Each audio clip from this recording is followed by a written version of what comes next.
C'est l'une des autres conséquences de la guerre commerciale lancée par Donald Trump. Le dollar continue de plonger. Vendredi 11 avril, la devise américaine a atteint son plus bas niveau face à l'euro en plus de 3 ans.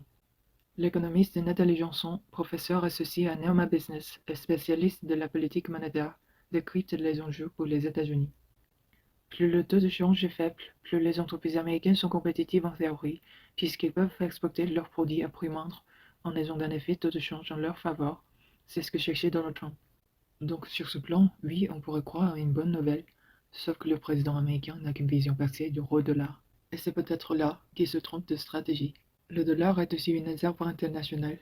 Affaiblir le dollar est un jeu dangereux qui compromet l'euro de sa monnaie comme valeur de référence. Quel est le risque pour les États-Unis? Que les investisseurs internationaux et les autres pays se mettent à commercer dans une autre devise. Ils pourraient estimer que le dollar n'est plus suffisamment solide, que les revirements de Donald Trump compromettent la solidité des institutions américaines. Or, c'est justement ce qui fait la force du dollar. Les gesticulations et l'agressivité de Donald Trump font qu'une dédollarisation scénario auquel on croyait peu n'est plus impossible.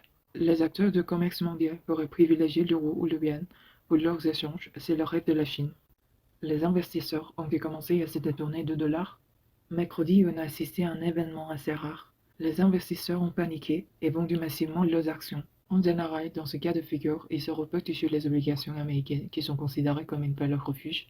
Or, cela n'a pas été le cas. Il y a eu au contraire une vente d'obligations américaines, ce qui a fait monter les taux d'intérêt des bons du trésor américain. C'est un signal préoccupant pour les États-Unis. La baisse du dollar peut faire des gagnants? Je pense que tout le monde est perdant. Nous sommes dans une grande période d'incertitude qui pourrait être marquée par des baisses de croissance un peu partout. Il est devenu très difficile de se projeter, y compris pour les entreprises. Le coût risque d'être élevé pour tout le monde.